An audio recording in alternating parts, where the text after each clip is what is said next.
दोस्तों नमस्कार, आप देख रहे हैं हेलो न्यूज वर्ल्ड। सोच बेहतर कल की। हरियाणा के रेवाड़ी क्षेत्र में 50 साल से राज करने वाले कैप्टन परिवार की राजनीतिक साख इस बार खतरे में है। यह हम नहीं कह रहे, बल्कि लोगों का मूड इस बात का संकेत दे रहा है। भूमि संघर्ष समिति की प्रेस कॉन्फ्रेंस हो या फिर गांव गिदोखर में विकास पर सवाल उठाने वाले एक मतदाता का मामला, या फिर गुर्जर समाज पर टिप्पणी करने का विरोध, सभी तथ्य कांग्रेस प्रत्याशी के खिलाफ माहौल को जन्म दे रहे हैं। इसका असर 5 अक्टूबर को होने वाले हरियाणा विधानसभा के मतदान पर भी पड़ेगा। देखना यह होगा कि इस विरोध का नजला किस उम्मीदवार पर कितना नफा नुकसान डालेगा। आप देखिए हमारी ये रिपोर्ट। खबर अच्छी लगे तो लाइक करें, शेयर करें और नई खबरें देखने के लिए आज ही हेलो न्यूज वर्ल्ड को सब्सक्राइब कर लें। नमस्कार।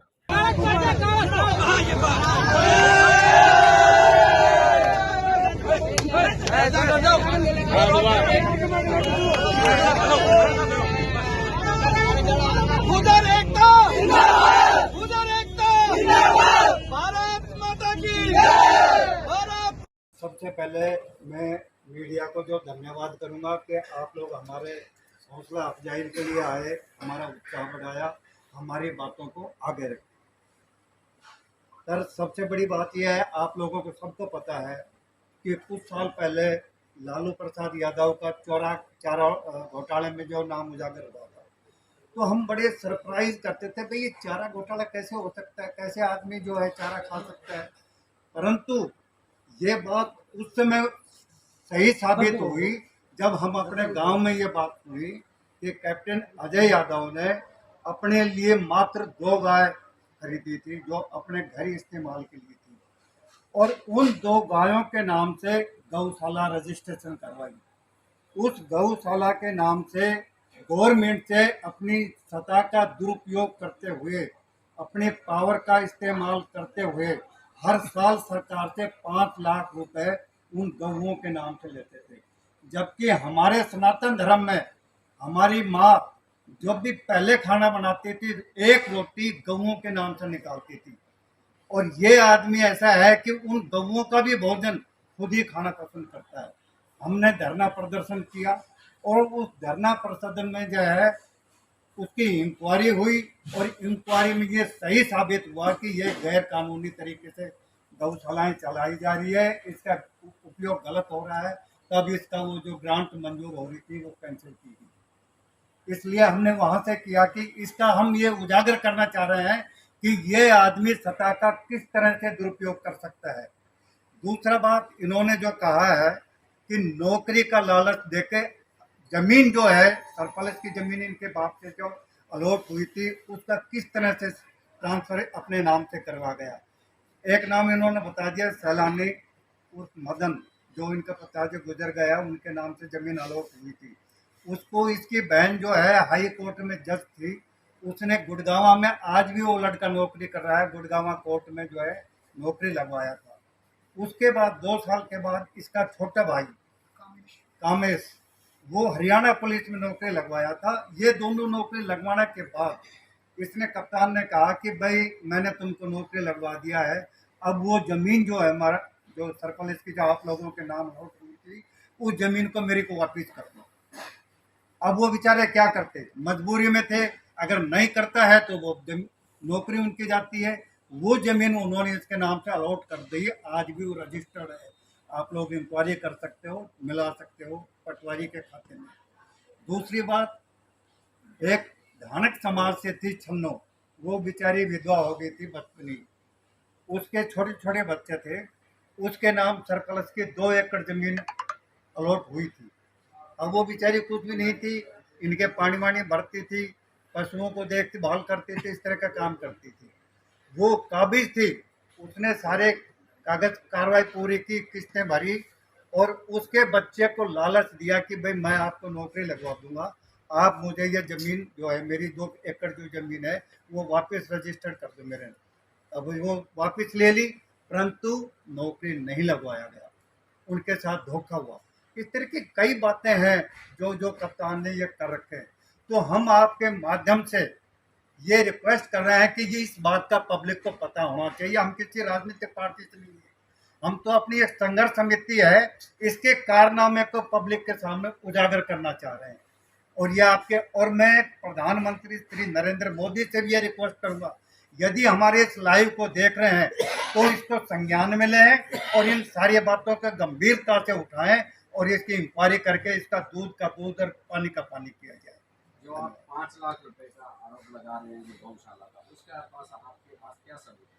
5 लाख आरोप नहीं लगा रहा, ये सबूत ये है कि पहले आप इंक्वायरी करवाओ कि इसको मिलते थे या नहीं मिलते थे। हमने करवाया, सीआईए का इंस्पेक्टर है जो आज रिटायर हो गया है, उन्होंने इंक्वायरी की। इंक्वायरी में ये साबित हुआ कि हाँ ये गलत पैसे लिए जा रहे हैं। उन्होंने फिर रिकमेंड की, उस समय खट्टर था, मुख्यमंत्री खट्टर साहब थे, और उन्होंने ये सही पाया गया कि भाई ये इंक्वायरी में सही है तो उसकी ब्रांड बंद कर दी गई। आप सब मौके पे जाके गौशाला देख लीजिए, ऐसा कोई डॉक्यूमेंट्स डॉक्यूमेंट्स आप नंबर दे दीजिए, हम आपके पास व्हाट्सएप कर देंगे। वो व्हाट्सएप कर देंगे, बिल्कुल कर देंगे, सही बात है। तो मीडिया के सामने बोली जाएगी तो हवा में बात नहीं होती, क्योंकि हमारा ये रिटर्न में है सब कुछ। आप जांच करा लीजिए, आपको जांच कराओ, आपको बिल्कुल। डॉक्यूमेंट्स जो भी पत्रकार भाई आ रहे हैं सबके मोबाइल पर हम इसका डॉक्यूमेंट डाल देंगे। कोई भी बात हवा में नहीं की जा रही, सारी सब बात रिटर्न में के है। साथ सब जो जिम्मेवार आदमी जो है ये आरोप नहीं लगा रहे, ये सच्चाई बता रहे हैं। अब आप इसको आरोप बता रहे हैं तो आप सोचिए, लेकिन हम अपील कर रहे हैं कि ये सच्चाई बात है, इनको पब्लिक में हम प्रस्तुत करना चाह रहे हैं कि पब्लिक आपका मतलब है गौशाला के नाम पे पैसा खाया? बिल्कुल सच्चाई है जी। दूसरी बात एक और बताता हूँ जी, सोनरोज में एक नहर का एक डिग बनाया हुआ था। उस डिग से उस समय जो है शकुंतला भगवाड़िया मंत्री थी, और हमने गांव वालों ने मिलकर उनसे कहा था कि जी एक नाला यहाँ से आए तो कम से कम 150-200 एकड़ जमीन सिंचाई की जा सकती थी। शकुंतला भगवाड़िया ने सुंदरोज गांव से लेकर सहानवास गांव तक एक नाला बनवाया था उस समय। उस नाले को जो है इस कप्तान जब नहर मंत्री बना उसको बर्बाद करके उसकी ईंटें भी ले आया, और इसने अपने यहाँ से खेतों के अंदर नहर से नाला निकलवाया। और आप कभी भी देख लेना, नहर के साथ कोई पक्की सड़क नहीं है। कप्तान ने अपनी जमीन में जो ले गया है उस नाले के साथ साथ पक्की सड़क भी बनवा रखी है। नहर के ये अंदर इसने क्या कर रखा है, पाइप दे रखी है सर, और अपने खेतों में खेतों पानी के अंदर ले जा उसका रहा है। प्रूफ है मेरे मोबाइल में, आपके पास व्हाट्सएप कर दूंगा। अपना तालाब बनवा रखा है, उसमें पानी ले जाता है कि ताकि जमीन का पानी मीठा हो जाए, मेरे खेत में अब हमारा जो मुद्दा है 367 एकड़ का है जी, वो तो उसने बहुत से पाप कर रखे हो, तो राम जाने उसने क्या क्या कर रहे हैं। हमारा जो मुद्दा है सर अब 367 एकड़ का है, तो एक अपील है आप सब लोगों से हाथ जोड़कर कि हमारे इस मुद्दे में हमारी हेल्प कीजिए और इस जमीन को दिलाने के लिए हमारी सहायता कीजिए। और जहाँ तक है आप लोगों से उम्मीद हमें कि हमारी आगे भी आप लोग इसी तरह से सहायता करेंगे, और आप लोगों को, इन गरीब लोगों का आशीर्वाद भी लगेगा। जिंदगी में एक अच्छा काम निस्वार्थ भी करना चाहिए लोगों को, कि गरीब लोगों का हमने कुछ भला किया। हमारा इसमें कोई स्वार्थ नहीं है, हमारा ये सोच है कि इन गरीब लोगों की जमीन मिल जाए और जमीनों पर इनका कब्जा मिल जाए। तो एक हमारी कमेटी का फैसला है, जो लोग हमारे इस अभियान में, जो भी किसी भी पार्टी से कोई भी भाई, किसी भी पार्टी से कोई भाई, चाहे निर्दलीय हो या पार्टी से संबंध से लड़ रहा हो, अगर हमारा समर्थन करेगा तो हमारी जो कमेटी है उसका समर्थन करेगी। अगर कोई समर्थन नहीं करेगा तो हम भविष्य में, हमारी है 24 या 25 दिसंबर को एक 32 या 35 गांव की महासभा करेंगे गांव सहनवास में। उसके लिए हम लोगों को फिर इकट्ठा करेंगे इलेक्शन के बाद में, हमारी ज़मीनों के लिए हमारे साथ हो। उस समय भी आपकी जरूरत पड़ेगी, तो हाथ जोड़ के विनती है कि उस समय भी आप लोग हमारे साथ देना इस लड़ाई में। ये 367 एकड़ की जमीन है सर, कप्तान साहब के पास है? हाँ जी, मौके कप्तान साहब जी खेतों में जाने के लिए राह ही नहीं है किसी को, नहीं, कोई आदमी बढ़ ही नहीं सकता वहाँ पे। कहने का मतलब उनके पास सही है, बिल्कुल जी। ही पब्लिक की ये तो अपने नाम करवा ली किसी न किसी वे में। नहीं, उसने कराई नहीं, जमीन अब भी हरियाणा सरकार के नाम है। अच्छा अच्छा। उसने क्या करा, उस जमीन को अलॉट करा दिया। जिनको अलॉट है वो उनके रिश्तेदार थे, हाँ। रिश्तेदार होने की वजह से उन्होंने जमीन अपनी वहां से बदल ली, वो तो उनके एक तरीके से उनके पास ही है। और जो हम कुछ परिवार को जो अलॉट हुई, गरीब परिवार को, उनको बढ़ने का ही मौका नहीं वहाँ पे।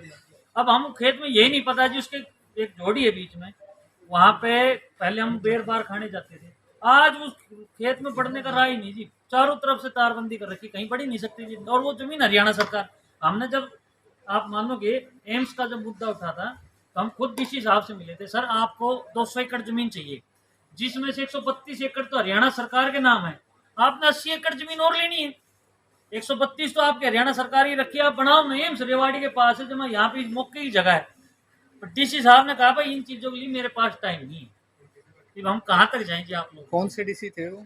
ये अपने गर्ग गर्ग क्या नाम है उसका? यस गर्ग यस गर्ग की नाम अशोक गर्ग के गर्ग जी हैं थे। हम ये जब अलॉट ये होया था ना अपना जो एम्स के लिए मुद्दा उठा, जिस टाइम हमारी अखबार में पास हुई थी, जब गए थे हम डॉक्यूमेंट्री, पूरी संघर्ष समिति गई थी जी। हाँ वो ये सिंदर सिंह हो गए सर बैठे थे, वो के तो गर्ग आड़ा वो बोर्ड में हटाया ना है जी। हम तो गर्ग नहीं जाने थे, उसी दिन 2 बार 3 बार गए थे, वही रटवाए थे। हम पूरी कमेटी गई थी जी उनके पास, कर ये 360 आपको क्या है जी, आपने एम्स बनाना है, हम आपको 132 एकड़ आपकी देते ना, हरियाणा सरकार के, आप बनाओ ना। उसने कहा इन चीजों के लिए मेरे पास टाइम नहीं, तुम लोगों ने बकवास करनी। बकवास की जब सरकार की जमीन सरकार के नाम इंतकाल रहे, आप फिर भी एक्शन नहीं ले सकते। तो 367 का मामला तो बहुत लंबा समय से चल रहा है, मगर सर, अगर अब एक बात चुनाव के बताइए, दिनों में आपने उठाने का सर, क्या इसके पीछे इसका भी मैं जवाब दे देता हूँ सर। इस देश में हम तो उम्मीद कर रहे हैं कि भाई सरकार एक इलेक्शन कर दे, आई बार की जगह झंझट मिटे। आप ये बताइए साल में क्या इलेक्शन देखे होंगे, आप भी पत्रकार हो, कि आप खुद ही बताइए एक साल में क्या इलेक्शन होते हैं। हर 2 महीने के बाद कभी एक इलेक्शन सरपंच का इलेक्शन आ जाता है, कभी पंच हाँ का आ करें जाता है, तो कभी वही आ कोई कुछ जाते हो जाता है। इलेक्शन के टाइम ऐसा क्यों कर रहे हैं? अच्छा चलो हम मान लीजिए आप इलेक्शन है जी, आप हम बात को मान रहे हैं, हम आपके साथ है जी, आप इस चीज को छोड़ के इलेक्शन के बाद हमारे साथ जुड़ जाओ जी, आपको डॉक्यूमेंट दे देते हैं आप उसके। और एक मीडिया की हमें थोड़ी एक कमी है जी, आप लोगों की थोड़ी, आप बुरा नहीं मानो तो बताऊंगा मैं आपको ही भाई, बुरा नहीं मानो। कमी ये है जी, हमारी जो बात उठती है जितनी बार भी, आपने हमसे सारी बातें पूछी, कप्तान से जब ये बात पूछी जाती है जमीन है, उसका क्या होता है, ये सारे झूठे लोग हैं, बकवास आदमी, इनको कोई काम नहीं, ये हमारे गांव के हारे हुए बासिंदे हैं, वो पटांग बातें करता है। अच्छा पत्रकार भाई उससे ये नहीं कहता जी इस बात को आप हटाओ ना, एक साइड करो, आप तो इस तथ्य पे जवाब दो मुझे, इसने बंदे ने ये इल्जाम लगा, इसका पता हाँ या ना। आप उस तरीके से एक बार उससे थोड़ा कैड़ा करके पूछें, वो उस बात को क्या है जी, पत्रकार पूछता है वो भाई कौन है, वो तो आया नहीं, मुझे पता है, उसका नाम लेने में भी मेरे कोई शर्म नहीं है जी, एक के भारद्वाज है जी। मैंने उससे 20 बार कही, मैं भाई साहब आप अच्छे पत्रकार हो, एक बार आप उनसे नो पूछ लीजिए भाई ये जमीन का जो मैटर है। कौन? आप हो जी? ना वो आए नहीं वो। हाँ वो नहीं है, उसकी कह रहा हूँ जी मैं। कौशिक साहब, हाँ वो उन्होंने हाँ मना कर कौशिक कौशिक कौशिक सॉरी भारद्वाज, सारी साहब नाम में गलती होगी। उससे 20 बार कह लीजिए, आप पूछ लो जी, एक बार उनसे पूछ लो जी। वो मीडिया में क्या करते हैं जी, वो जाकर पूछते हैं भाई ये जमीन का, वो जाते हमें क्या है, गाड़ी रखता है जी, उससे डायरेक्ट पूछो ना भाई ये जमीन का जो मैटर है, अगर हम गलत हैं तो आप कप्तान साहब से कहो ना भाई आप केस करो, नहीं इन पे झूठे लोग हैं, बार बार मीडिया को बुलाते हैं। भाई तेरी बात सही है, अपनी डर की वजह से ना आया देख। वो तो जी हम तो जब आप पत्रकार होकर डरो सो, तुम्हारी तो औकात की है जी। बस बस बस। हैं? तो सर एक ये है, एक यहाँ तक है ना, हम जो सीट चौक करके मुर्दाबाद के नारे लगाते जाएंगे, हाँ बिल्कुल लगाओ, फिर आप शाबाश कर दो काम। ठीक है। और गांव मेरा गिंदोखर है। गिंदोखर के अंदर अभी हाल ही में विधायक चिरंजी राव जी आए थे यहाँ पर, उनके साथ आपकी कहा सुनी हुई थी, क्या मामला था पूरा? मामला ये था जी, उन्होंने हमारे गांव में एक अपनी जनसभा रख रखी थी, वो वोट मांगने के लिए हमारे गांव में आए हुए थे। तो मैं भी उसमें चल गया जी उनके विचार सुनने के लिए, वो क्या विचार रख रहे हैं क्या नहीं है। भाई विचार तो उनके झूठे ही होते हैं जी, क्योंकि वो 5 साल में बनने के बाद 26/11/2023 में मेरे गाँव में आए थे। तो उन्होंने एक रास्ते का शिलान्यास रखा 26/11/2023 को, और उसके बाद ना वो रास्ते में एक ईंट भी नहीं डली अभी तक, एक मिट्टी का तसला भी नहीं डला है कि भाई मिट्टी तो उसमें डली है। ठीक है जी, तो मैंने उनसे ये सवाल रख दिया कि जी आप 26/11/2023 में एक रास्ते का शिलान्यास करके गए थे, वो रास्ता अभी तक बना क्यों नहीं जी? उसको 10-11 महीने होने को जा रहे हैं जी, तो उसका काम क्यों नहीं चला जी? क्या दिक्कत आ रही, कहाँ रुक रहा है जी?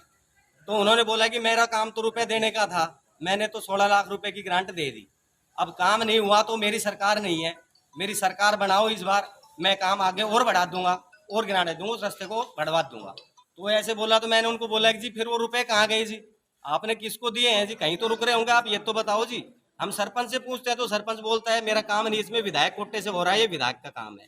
सरपंच ने भी अपना पल्ला झाड़ लिया जी। और मेरी वाइफ भी पंच है जी, इसी सभा अपने गाँव के दोखर से ही जी। तो मैं पंच के नाते भी नहीं बोल रहा कि मेरा पूछने का हक था, मैं तो एक आम नागरिक के नाते उनसे सवाल पूछने का मेरा हक था जी।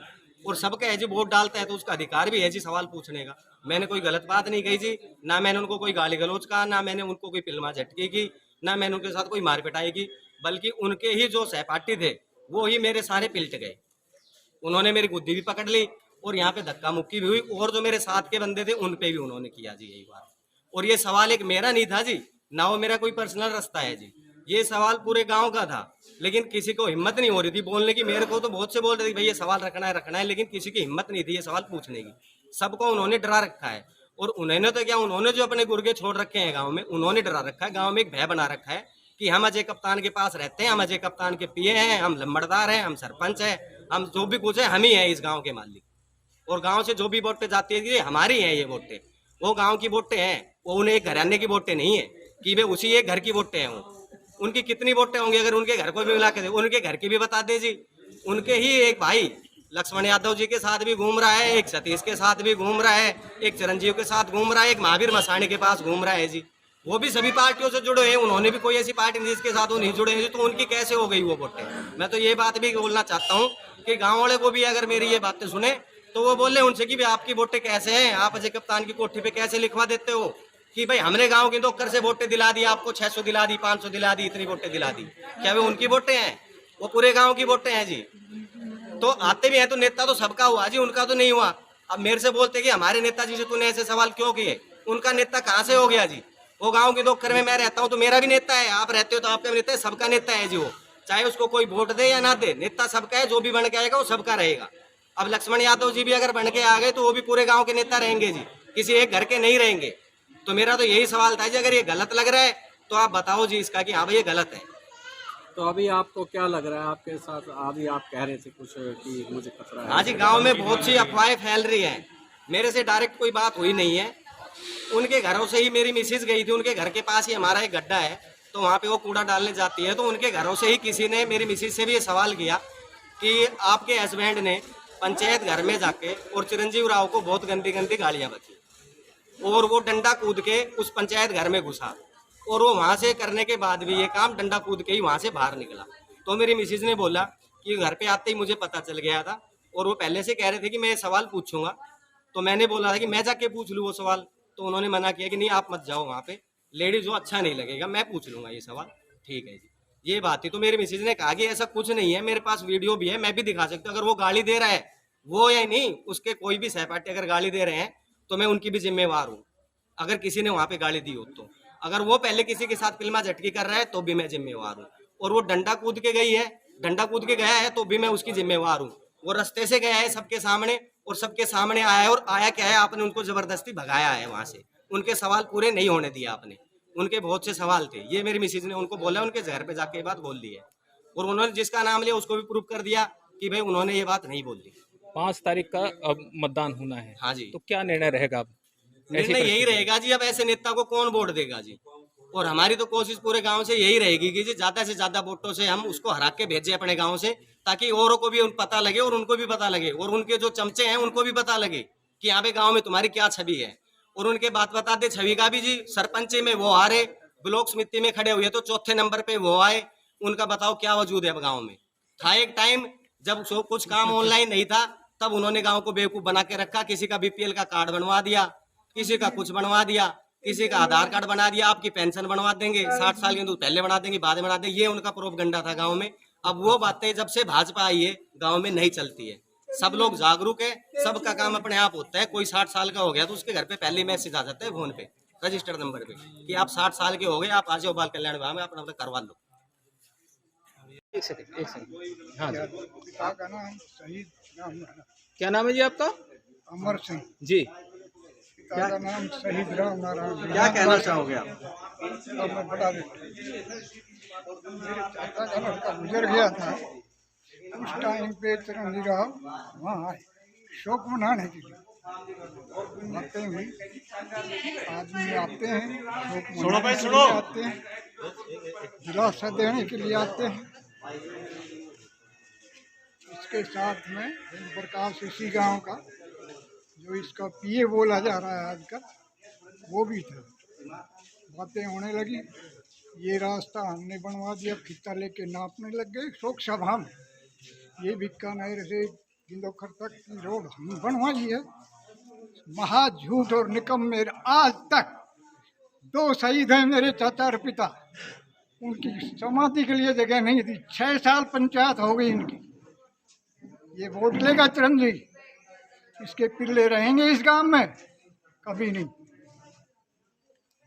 मैं शहीद का बेटा हूँ, रिजांगला शहीद का, नमो स्थान मिटा दूंगा। थानेदार साहब, आपकी उम्र हो चुकी है और आपने काफ़ी कुछ देखा है, सारे चुनाव देखे हैं। इस बार का चुनाव कैसा देख रहे हैं आप? बहुत टफ है, बहुत तगड़ा है। आपस में किसी का कुछ कहा नहीं जा सकता फिलहाल। तो यहाँ गांव में किस प्रकार का माहौल है, आप बताएं। हमारे गांव में दोनों पार्टियों में 2 पार्टियां हैं, उनका वो है। बाकी ये जो हवा है ये भी बहुत बढ़िया है, लेकिन फिलहाल 2 पार्टियों का टक्कर है, कौन कौन सी पार्टियों के बीच? कांग्रेस और बीजेपी। अच्छा, एक घटनाक्रम हुआ था गेंदोखर में, किसी व्यक्ति ने सवाल उठाया रास्ते को लेकर, क्या कहेंगे, सच्चाई क्या है सब? वो तो जवाब देना चाहिए था, जो बोल रहे थे हमने ये किया वो किया, जवाब देना था। जिसने सवाल पूछे उसका, भाई ये पैसे कहाँ गए, किसके पास है, बता तो दे। मैं भी यहीं बैठा था, अरे ये बच्चे 2-3 उन्हें पूछा तो कोई गलत तो नहीं पूछा, जवाब देना उनका काम है। अब ये मैं भी ना बता, मेरे पास पेन खो गया, आप तो डारी तो जवाब नहीं मिला विधायक की तरफ से? बस शोर गुल्ला मच गया, भाग वो चले गए उसमें। तो ये चर्चाएं हैं कि मारपीट हुई, गर्दन पकड़ ली गई, कुछ ऐसा कुछ हुआ? ना ना, ऐसा कुछ नहीं हुआ। बिल्कुल हमारे गाँव में ना है। तो मतलब जो रास्ता है, रास्ते की क्या पोजीशन है, बना है या नहीं बना है? नहीं बने, नहीं बना है। और कोई काम विकास का कोई हुआ हो इस कुछ दौरान? भी नहीं हुआ। 2-3 डिमांडे पे ये बोलिया कमालपुर, हमारे गांव के बच्चे जाते पैदल आने जाना, और कई डिमांड कितने बड़े, किसी ने काम नहीं किया।